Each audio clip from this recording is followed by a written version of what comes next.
For the third session, the framing of this will be by our Muslim representative, Eboo Patel, who was a Rhodes Scholar at Oxford, where he did his doctorate in sociology, and then came back and was the founder and president of Interfaith Youth Corps, which is working on hundreds of campuses and has been involved with our campuses here in Grand Rapids as well. So it's a great pleasure to have Eboo back, and please welcome him for this next session.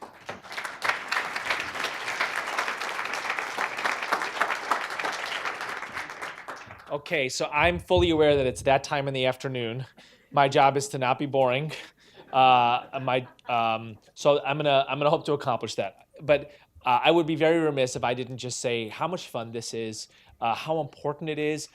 There's, Doug was just saying to me that Martin Marty, and there might not be a more important figure in American religion in the last 50 or 60 years than Martin Marty, says, keep an eye on two cities when you're talking about interfaith networks, Grand Rapids and Louisville, right? And that's a big deal, right? And one of our favorite lines at Interfaith Youth Corps is bridges don't fall from the sky or rise from the ground, people build them. And you all have built this, right? Sylvia and Dick had a vision some decades ago. Doug took up the mantle. You all show up and do this stuff, so thank you for that. It matters. It's inspiring. I love how leaned in you all are. I'll be talking about this for many, many months and years from today. So thank you for what you're doing. It matters in Grand Rapids. It creates ripples beyond. I appreciate you all very much.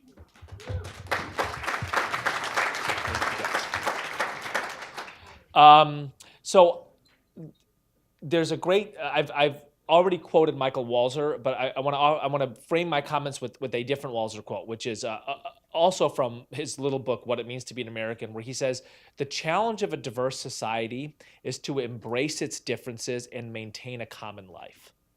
Okay, so I'm going to say that again because it is extremely profound.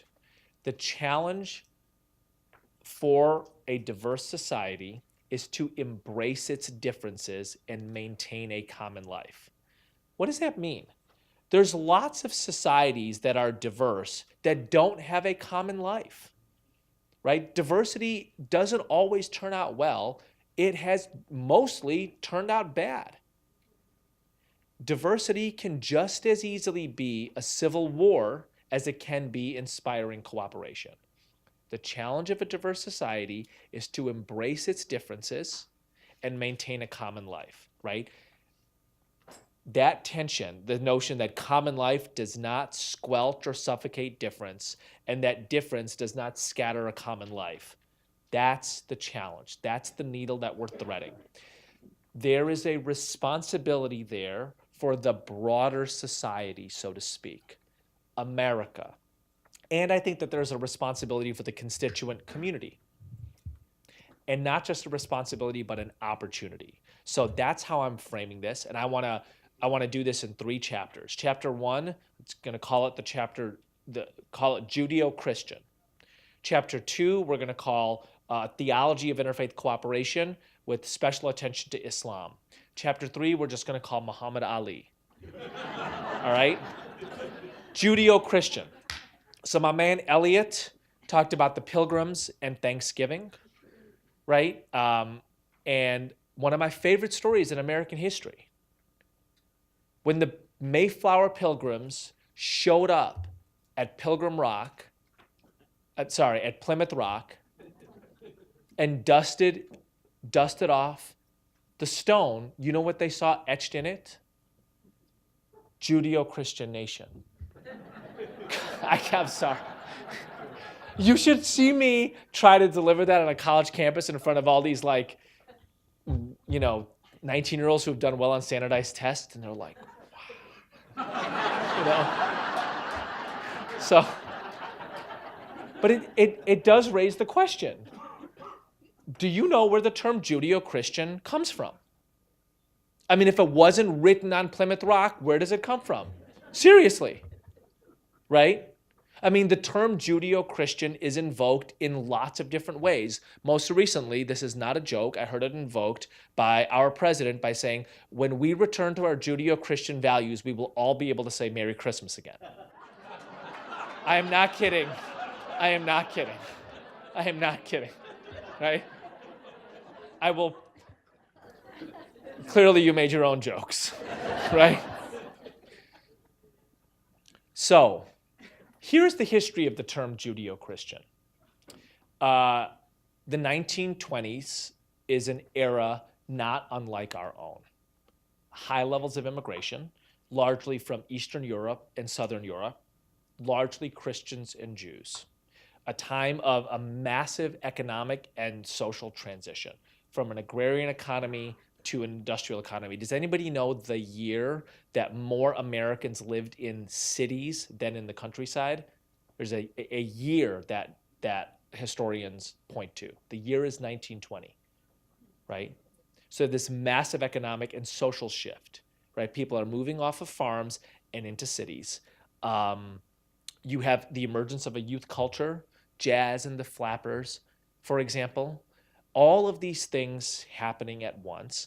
And one of the side effects of these kinds of social changes, economic shifts, social shifts, high levels of immigration, is you have racist movements. Okay, so the KKK, its second or third form, incarnation, is in the 1920s, and it is anti-Semitic, anti-Catholic, anti-Black. 1928, presidential race, first time in American history that a Catholic gets nominated as a major party presidential candidate. Man is named Al Smith. He's the governor of New York, running as the Democrat for president. And the KKK gets a hold of this one. And they start to say things like, if Al Smith gets elected president, he will send a one-word telegram to the Pope: unpack. Al Smith opened the Holland Tunnel when he was governor of New York to sneak the Pope into the United States more quickly, right? We laugh, but John Winthrop, right, that early European settler, when he sails across the Atlantic on the Arabella and gives that famous sermon, A Model of Christian Charity, where he mentions the word city on a hill, you know what he's also said?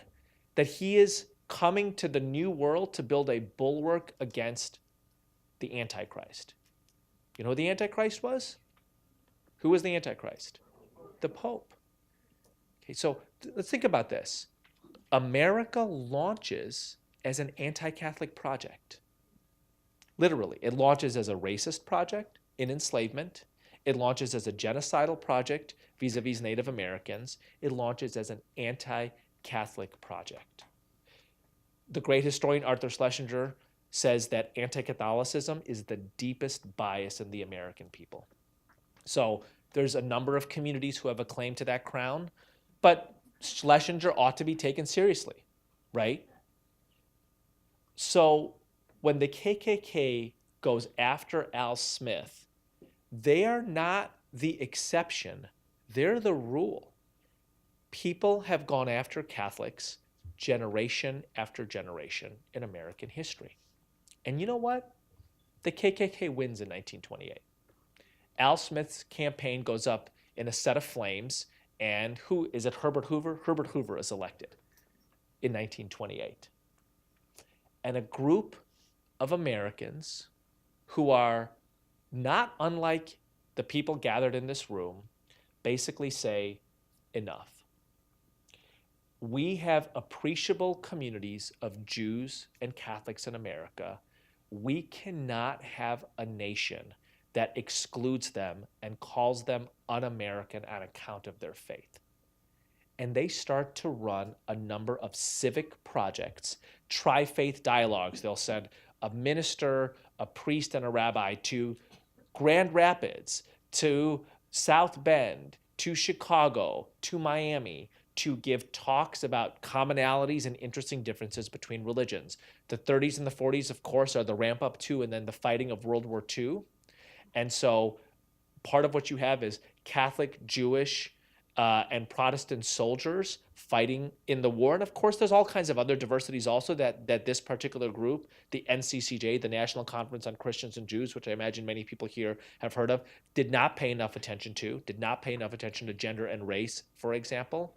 But they pay frontal attention to religious diversity. And they talk about the brotherhood of man under the fatherhood of God, right? And frankly, the Nazis are an easy foil.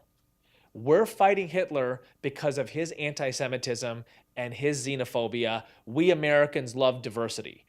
Not quite, not yet, right? But the Nazis serve as a useful foil for America, and this is an interesting kind of coda to the melting pot and Zangwill symphony story, is that in effect it accelerates because of World War II, because we live into this notion of we're the nation that welcomes diversity as opposed to those Nazis who destroy it, right? And in addition to these civic projects, these tri-faith dialogues, the kinds of things we're doing here, the NCCJ invents a term that conveys that America welcomes its Catholic and Jewish communities, welcomes them fully into the American family as contributors, as dignified members. They invent a term. What's that term? Judeo-Christian. Roland Barthes once points out that a myth is a story that has gotten so deeply woven into a culture that the people of that culture forget that at some point, some person wrote the story. They just invented Judeo-Christian. You all look disconcerted. So let's think about this for a second. How theologically accurate is Judeo-Christian? Jenny, what role does Jesus play in your faith life? Central role. Elliot, Jesus was a good rabbi? Let's discuss. Maybe. So Judeo-Christian is not especially theologically accurate, right? It's not like the central figure in Christianity is anywhere close to the central figure in Judaism, right? There's no Christianity without Jesus. It's not the case in Judaism. How historically accurate is Judeo-Christian? Anybody want to travel back to, 1492 in Spain when Ferdinand and Isabella booted out the Jews and the Muslims, by the way, and call that a Judeo-Christian civilization? So it's not as if Jews fared especially well in majority Christian societies for much of history. So what is Judeo-Christian? It is a genius civic invention. Absolutely genius. Quintessentially American. We want to do something different with the nation. As it changes, we'll just create a new term. We'll just invent it, right? And did Judeo-Christian America exist when it was invented in 1930? No. So what did we do? We willed it into existence. And I love that, right? We invent the story before the reality exists, and then we will it into existence. We work it into existence, right? All human beings are created equal. Was that true in 1776? No, we work it into existence. So, anybody know the church that our founding fathers, when they went to church, which was not especially often, frankly, they were poetic with religious language, not especially frequent churchgoers. Makes me feel better about myself, actually. Does anybody know what church they went to? Which denomination? Some Congregationalists. Lots of them were Anglicans. Church of England. Jefferson, Washington, that's where they tended to go when they went. So, anybody know how many, in the United States, Church of England, Episcopalians, right? And you know how many Episcopalians there are in the United States? About 2.2 million. How many Muslims are there? 4 million. So just think about this for a second. We live in a nation in which there are twice as many Muslims as there are members of the church that many founding fathers belong to. There's about 6 million Methodists in America. There's about 4 million ELCA Lutherans. There's probably 3 to 4 million UCC Christians, Jenny? Ish. About 6 million Jews. About 4 million Buddhists. Maybe 2 million Hindus. Increasingly, Americans are identifying as agnostic, spiritual, secular humanist, atheist. So you know the question I'm going to ask, right? What comes next? What comes after Judeo-Christian? So Judeo-Christian did great work for 70 years. I would much rather be Catholic in America in 1965 than 1925. I would much rather be Jewish in America in 1965 than 1925. But does Judeo-Christian seem like even a semi-accurate title for the current chapter in American history? Now note, I am articulating this as a continuity, right? And part of that is simply a strategy of storytelling.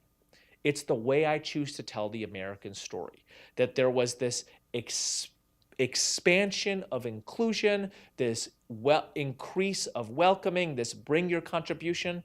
I'm not suggesting that the next chapter is a different book that is in opposition to the current chapter. But frankly, that's just the way I choose to tell the story. It's the way King chose to tell the story of America. He doesn't say, the Constitution defines me as 3/5 of a person. I want to create a new Constitution. He says, I am linking myself with the movement started by the Founding Fathers through Abraham Lincoln, and I am saying we're writing a next chapter. We're reconstituting. We're reinterpreting, right? So in the story that is American pluralism, which is a mixed story. Thomas Jefferson, that Democrat, was a slaveholder. Thomas Jefferson, that slaveholder, was a Democrat. What is the chapter that comes after Judeo-Christian? What's the chapter that welcomes the contributions of Muslims and Buddhists and Hindus and secular humanists, dignifies them with a name? So that's the part that is the responsibility of the broader society, right?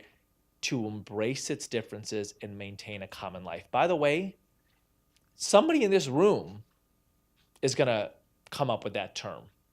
Maybe it's Interfaith America, maybe it's Potluck Nation, maybe it's Symphony Nation, but I think what we have to realize is the people who formed the NCCJ in 1928, 1929, they were like you.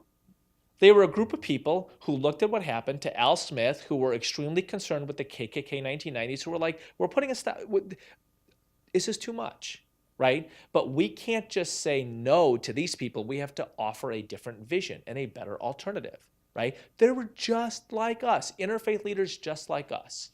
So what's the next chapter that welcomes the contributions of the communities that now have appreciable numbers in the United States?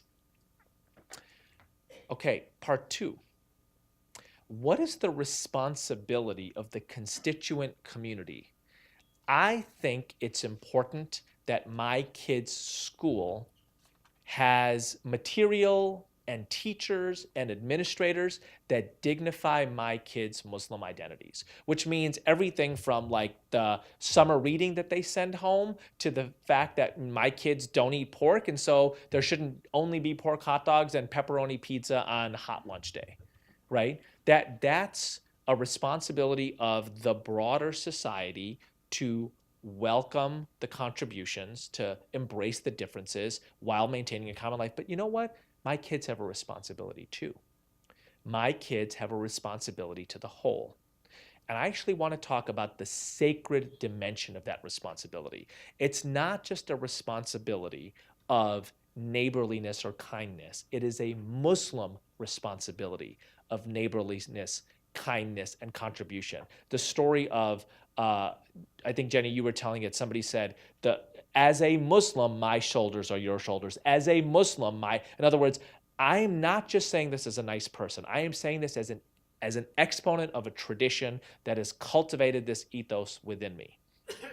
I call that a theology of interfaith cooperation, and it exists in every religious tradition.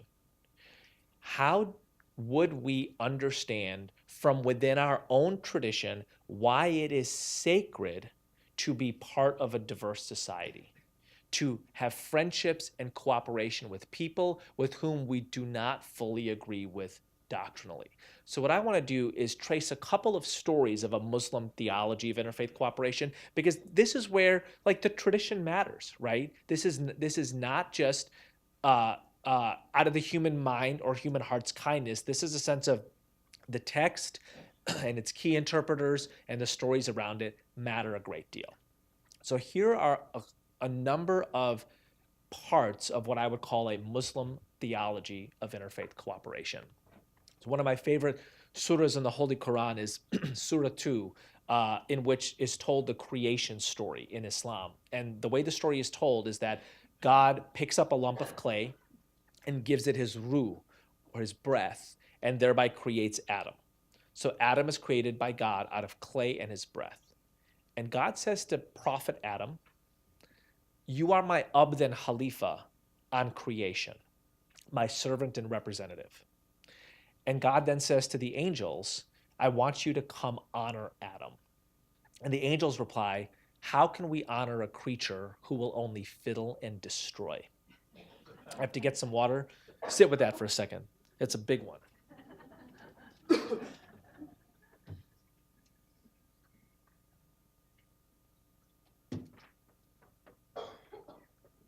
Okay. Angels have said to God, God has given the angels a command. Come honor Adam. The angels have said, why would we honor a creature who will only fiddle and destroy? Here's God's response. I know what you do not know. Beautiful, right? I know about this creature, Adam, what you do not know. And then God sets up a contest between Adam and the angels. God says to the angels, tell me the names of creation. The angels respond, oh God, the only knowledge we have is to sing the glories of your name. God turns to Adam and gives him the knowledge to name the names of creation. And that is the contest by which God proves to the angels that they should honor Adam, which is to say us, as God's chosen Abd and Khalifa. That's why we get to be stewards of his creation. This is a story about the sacredness of diversity. Why? So, by the way, this is the key story in my coming back to Islam as a young adult when I'm 23 years old. I'm in what I promise you is the smallest room Oxford University has ever had in its 1,000-year history. Somehow they've given it to me. I'm like, you think it's not because my name is Eboo Patel? You think I didn't know that, right? And I'm with the Quran in this room, and I'm reading. And reading it in English translation, and the term that I cannot get over is the term names. What's distinctive about that? God says, tell me the names of creation. What's distinctive? It's not singular, it's plural. It's not the name of creation. God does not make creation a monoculture. It's not the same thing over and over again. God makes creation diverse. And he gives us responsibility to steward it. And then he gives us the knowledge that he doesn't give to the angels to flow with that diversity. That's the distinctive gift and responsibility of the human condition. The ability to and the responsibility for flowing in a diverse creation. By the way, this is substantiated over and over again in the Muslim tradition. Surah 49 of the Quran, we made you different nations and tribes so that you may come to know one another, compete with each other in goodness. We made you diverse. We made creation diverse and allowed you to be the steward of it. We made humankind diverse and require you to compete in goodness. These are part of the primal stories of Islam, which is to say Islam doesn't exist without these stories, right? Here is another primal story in Islam, the story of early revelation. So the Prophet Muhammad, may the peace and blessings of God be upon him, is in the cave on Mount Hira, month of Ramadan, year 610. He feels the grip around him, this enveloping force. This enveloping force says the word ikra, recite. Muhammad has no idea what's going on. He says, I am not a reciter. Right? Reciters were poets in the Arabian Peninsula. Second time, enveloping force squeezes him harder. Ikra, recite. Muhammad says, I'm not a reciter. And third time, when the force squeezes the life out of him, he finds the first words of what becomes the Quran pouring from his mouth. Recite in the name of the Lord who created humankind from a clot of blood. Right? There are traditions in Islam that say the Prophet Muhammad doesn't quite know what's happened to him. Right? That he thought he might have actually been possessed by a jinn or a demon figure in the Arabian Peninsula. He goes back to the person he loves and trusts most in the world, and he says, what has happened? And Khadija, his wife, right, I'll point out this is, for me, a really fascinating example of the importance of women in Islam, that he trusts and loves his wife the most and needs her to interpret this experience for him first. And she says, I don't know what's happened either, but I know for sure that God has not forsaken you because you are too righteous a man. You are too righteous a human being. So I will take you to my uncle, Waraka, who was learned in the scriptures. He will tell us what happened. Khadija brings her husband Muhammad, right, still shaking, shivering from fear of this experience, to Waraka, explains the experience, and Waraka looks in his eyes, kisses him on the forehead, and says, verily, the prophet of your people has arrived. Who is Waraka? What does it mean to be learned in the scriptures in the year 610 in the western half of the Arabian Peninsula? Waraka is a Christian. He's a Christian monk. The first person to recognize the prophethood of Muhammad is a Christian monk. By the way, the sources suggest that Waraka never converts to Islam. The prophet never asked him to. He watches this new religious civilization flower in his midst with respect, with appreciation. A few years later, into the prophet's mission of preaching, for me, the two core principles of Islam, monotheism and mercy. Those are the two non-negotiables, right? There's one God, Muhammad is the prophet of God, and you ought to be merciful.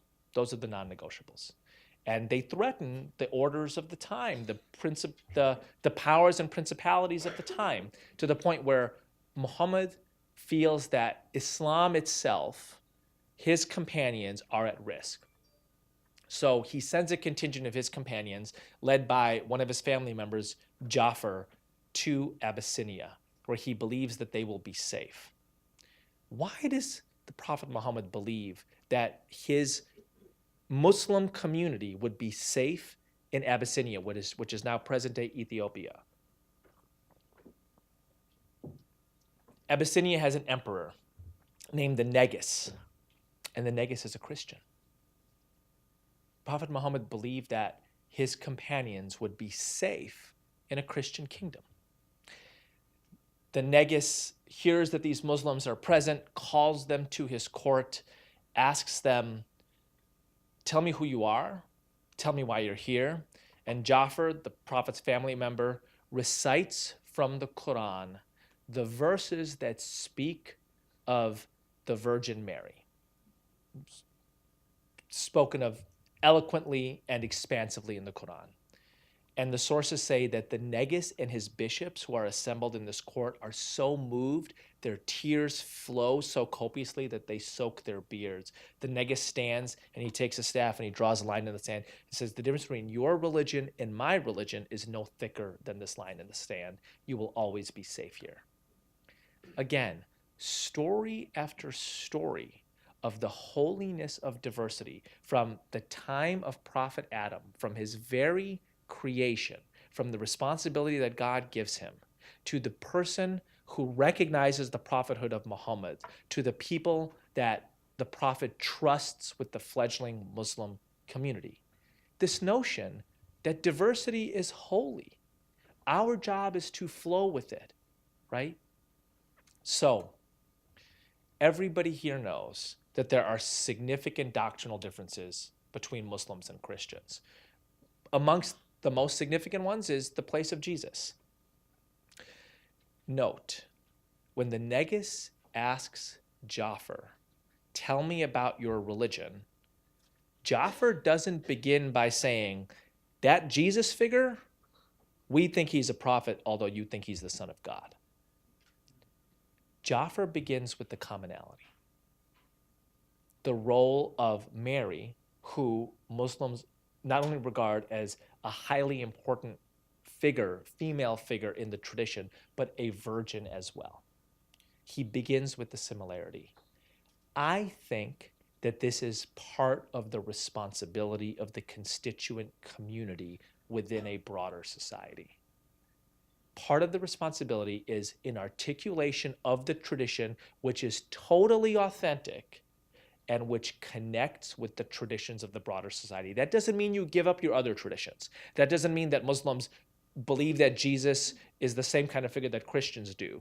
It just means that just as the hosts are generous in saying, tell us who you are, our instinct is to front the dimensions of our tradition, which connect with the broader society. Let me repeat, that does not mean we give up the other things. It is the way we choose to tell the story, the emphases we have, right? Ja'far does not say, let me begin with the biggest doctrinal difference. Ja'far says, let me begin with an area of sacred commonality. A part of our tradition, which is central, a part of your tradition, which is central. Chapter 3, Muhammad Ali. So lots of folks are like saying these are end times for diversity in America, right? And especially hard times for Muslims. And by the way, I want to say, like, I am super privileged, super lucky. I'm in, I live in Whole Foods America, right? And the summer reading for my 11-year-old's grade, not that he did it, but was a novel written by a Pakistani American woman, right? So I live in a part of America that is proactively affirming of dimensions of diversity, including our Muslim identity. I know that there are significant parts of America, probably not far from here, in which it is a different situation. I want to speak for a moment, if you'll allow me, in terms of like the American metaphysical tradition. And I want to use Muhammad Ali as an example as I kind of close here. So the change in the way the United States, Americans view Muhammad Ali, I think is an excellent example of hopefulness. In the late 1960s, Ali is a vilified figure, right? Broadly vilified. He chooses to not fight in the Vietnam War.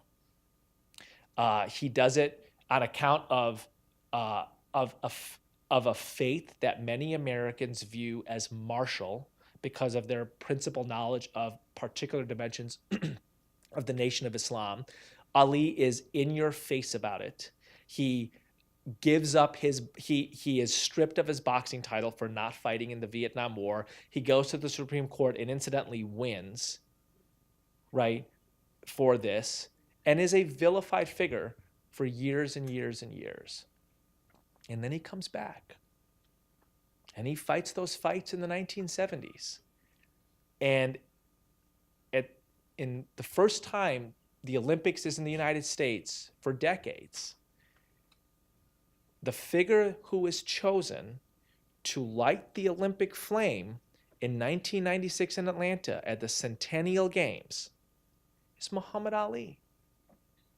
Between 1967-68, when he is amongst the most vilified figures in America, even Jackie Robinson criticizes Ali's decision, right?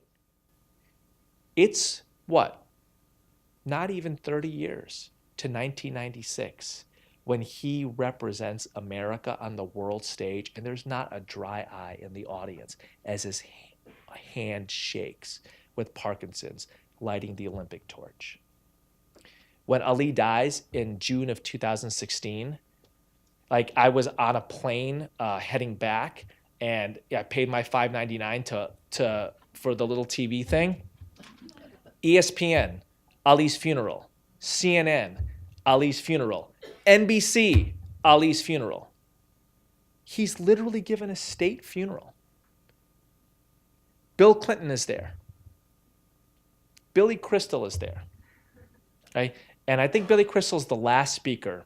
And this, for me, is like the epitomizing story of what it means to be Muslim and American. So Billy Crystal is friends with Ali going way back, right? And he's in Louisville one day, and he and the champ are hanging out, and Ali says, "Come with me for my run tomorrow morning. Yeah, I run at this club in Louisville." And Billy Crystal thinks for a second and says, "I can't come with you." And Ali says, "Why not?" Billy Crystal says, "Because they don't let Jews in." And Ali says, "My Muslim faith will never let me go back in that place." Most American thing you can do, right there. Thank you.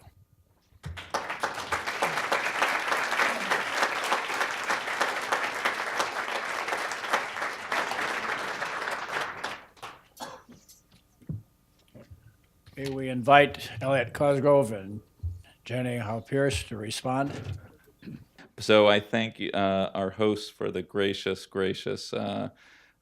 hospitality and invitation and the friendships beginning today and into the future. Please God, may they continue. Eboo, I'm so moved by your remarks as you were going through your own tradition for sources which valorize the notion of interfaith dialogue. I started going through the beginnings of my own tradition. I only got through the first few chapters of Genesis. You prompted me to think about what texts can I bring to the fore that would help encourage my community to build on the very principles, not just about which you spoke, but that you've devoted your life to through the Interfaith Youth Corps. And I think, though these might be particularly Jewish reads of the text, I'll just pick three. First, the Garden of Eden story, which really seems to me, with its battle of Adam and Eve and the tree of knowledge, the question of to what degree the will of God is or isn't ours to have. Lessing once had the image that if God extended in one hand the truth and in the other hand the search for truth, I would pick the other hand, because the truth is God's and God's alone. And so I think that those texts of our tradition, which seem to signal that as important as the quest for faith may be, as important as truth may be and God's truth may be, even more important is the knowledge that we search for truth and that it's ultimately ever elusive. You know, when you were quoting the surah, speaking of the debate between the angels and God, we have the same story, but it has a different ending. The angels are saying to God, why would you bring humanity to the fore, knowing that they're just going to fill the earth with. I'll email this to you after because you'll use it in the next speech. But God is put to the test as to why create a humanity that's only going to bring darkness and destruction into God's creation. And I never understood it until this very moment. And the text says that God took truth and threw it to the ground. In Hebrew, emet, and threw it to the ground. And from that truth being thrown to the ground, humanity emerged. Which, if you think about it, seems to be saying that for humanity to exist in this world, and this is actually, I've never said this before, I've never totally understood the text before, but the idea that for humanity to exist and coexist, there has to be a concession about the ability of any of us to have the truth, the whole truth. Because any claim otherwise is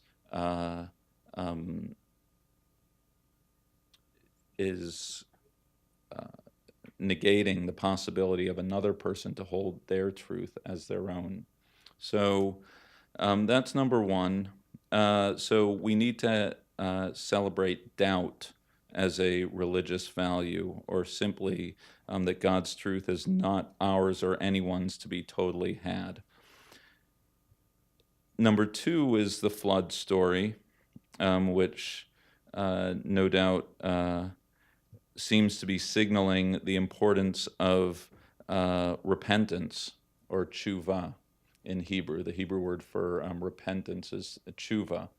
And I think that for interfaith dialogue to exist, for any dialogue to exist, we have to have a posture by which we allow apologies to happen, right? Our world is full of foot faults and missteps and misspeaks and sins, original and otherwise, and the ability of a country built on the sins of slavery and genocide of Native Americans. I think that we, and all the way to our present Me Too moment, for people to exist in a civilization, for people to be able to exist in dialogue one with the other, there has to be an insistence that tshuva, repentance, is a core religious value. And there's actually a beautiful midrash, rabbinic tale, which says that in the twilight hours of God's creation, just on the Friday afternoon, when God was going through the final punch list before resting on that Sabbath, God was saying, what did I forget, right? What did I forget? And God forgot to create tshuva. And God realized that for the world to exist, it had to have a built-in capacity for forgiveness.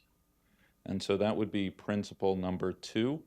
If first is a celebration or a sacred dimension of doubt, number two is the sacred dimension of giving and receiving forgiveness. And number three, perhaps somewhat obvious, but that's all I got to, was the Tower of Babel. Yes, they should not have built a tower to heaven, but the take-home message is that of diversity, that humanity was spread out to in multiple directions, in multiple languages, in multiple communities. These are all etiological tales. They're explaining why and how humanity got to be how humanity is.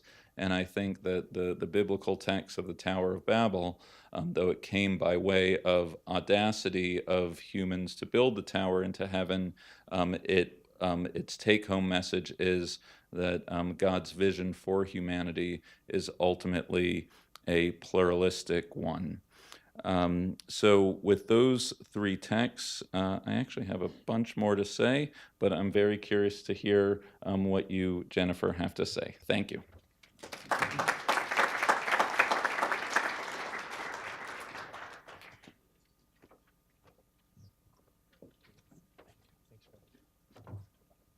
I was going to say I could do this all day, but I guess we have been doing this all day, so you know that.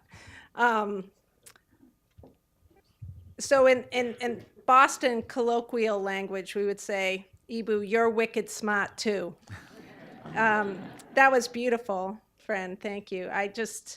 Anytime I get to hear you speak and the passion of these stories that you're carrying with you comes through, I'm just so moved. It's really, really powerful, and I think I'm understanding more clearly why we have this clarion call to shape a story that leads us to write the next chapter together rather than to wallow in the poor wording of some of those previous chapters, if I can put it that way, without that negating it, with that being a continuity.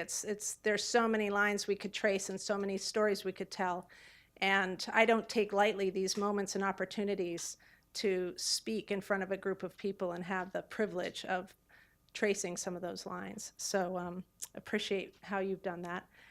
And Elliot's contributions just now, I'm now completely caught up in a whole different line of thinking.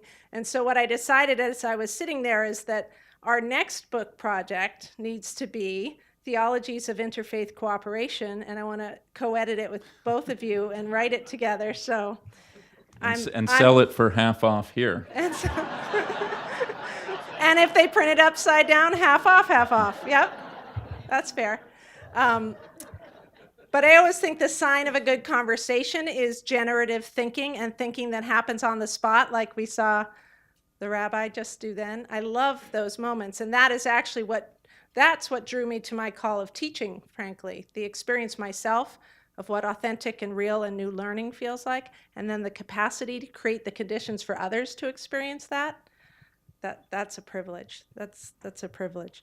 So what I want to do is respond a little to Eboo's second chapter and say a few words about my own theology of interfaith cooperation. One of the places I go that I talked about in my talk is to this great commandment from the Hebrew scriptures that is so central and Christian in the New Testament then. And what's fascinating to me about about that commandment that I was reflecting on as I was listening to Eboo is the telling of the great commandment in Luke is embedded in another very well-known story, or another very well-known story is embedded in that great commandment in Luke, which is the story of the Good Samaritan, which I'm sure many of us know. And the structure of that is fascinating. So someone comes and says to Jesus, an expert in the law comes to Jesus and says, "What must I do to inherit eternal life?" That's how this exchange begins. And Jesus says, like a good pedagogue, like a good teacher, doesn't just give you the answer. It says, what is written in the law? How do you read it? I like the double. What is written in the law? How do you read it? So we've got text and interpretation right there. And the expert in the law says, love the Lord your God with your heart, soul, strength, and mind, and love your neighbor as yourself. And Jesus says, you've answered correctly. Do this and you will live. So then the expert in the law says, and who is my neighbor? And this is where we get the story of the Good Samaritan, and it's not incidental to me that it's embedded in this first exchange. And in reply, Jesus tells this story. A man was going down from Jerusalem to Jericho, and a band of robbers accost him, and he's on the side of the road, stripped and penniless and injured, and two folks pass him by, and the third person, who essentially, in the period that we're looking at, had no good reason to take pity on this person in terms of their different cultural backgrounds, let's say, in that moment, is the person who picks him up and takes him to an inn and pays for his care. And so Jesus tells the story and then asks, which of these three do you think was neighbor to the man who fell into the hands of the robber? And the expert in the law replied, the one who had mercy on him. The one who had mercy on him. Not just the guy who helped, the one who had mercy on him. And then Jesus doesn't say, you got it, right. Jesus says, go and do likewise. So this is an act, it's a command to show mercy. And it's a command to enact that in relationship to someone who, in this sense, the Good Samaritan is stripped of all the markers, the man on the side of the road is stripped of all the markers that would tell you, is this person rich or poor? Is this person of my tradition or not of my tradition? Is this person? And it's that capacity to walk by and see someone in need and show mercy and do likewise. So even in this very sort of intellectual exchange about the law and its meaning, the message is go and do likewise. So that would absolutely be the first place that I would start my sort of theology, Christian theology of interfaith engagement. And then the second thing is something I talked about in a chapter I finished in a book called Words to Live By, Sacred Sources for Interreligious Engagement, which my colleague Rhodes co-edited with Homera Ziad and Soren Hessler. It just came out from Orbis. It's a great collection. It has chapters authored by Sikh, Buddhist, Hindu, Christian, Muslim, Jewish folks who are asked to look into their traditions and texts and say, where do you find resource for engaging interreligiously? So it's kind of like the book that we have to do, but a little different. And in that chapter, in my chapter, I title it a Hermeneutic of Love. Okay, so as I said earlier, the command to love is central to my understanding of what it means to be a Christian. And then my understanding of God's purpose for us is love. Therefore, that is sort of my hermeneutical plumb line. That's my interpretive plumb line. If God's purpose is love, then, and that's what everything else is predicated on. So when I'm wrestling with a piece of scripture or I'm wrestling with a teaching, I ask, how do I reconcile this thorny passage, let's say, with my knowledge and understanding that God's purpose is love? And one of the sources I love that I teach my students in the history of Christian spirituality is this piece called Revelations of Divine Love by Julian of Norwich that many of you may be familiar with. She was a medieval English mystic and theologian. She was an anchorite, which meant she had been sealed into a cell adjacent to a church and basically given last rites and committed her whole life to this posture of study and reflection. And she has a series of divine revelations. And what's fascinating about this document that we have is she writes them all down, sort of in proximity to when she has them. Then she ruminates on these visions, 16 visions, for 20 years or 15 years. And then she writes a second version of them. So we have the long version and the short version. The short version comes first and then the long version. And at the end of the long version, so after she's reflected for 15 years on all these visions that she's seen and the theological insight that comes out of it, she says, for 15 years, I've been wanting to know, why, God, did you show me these visions? What was your purpose? And there's this just beautiful litany at the end that goes, know it well, God's purpose was love. Who showed this to you? Love. Why was it shown to you? Love. And there's just this very powerful and somewhat elusive response. She says, it came to me in my spiritual understanding. Know it well, God's purpose was love. So I just thank Eboo for all the work he's done to highlight and dignify so many different stories through what he shared with us today.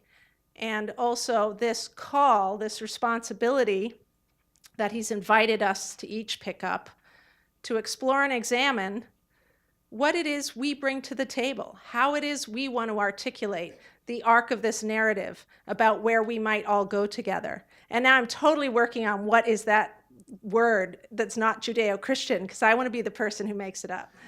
So I challenge all of you to beat me to that. Thank you.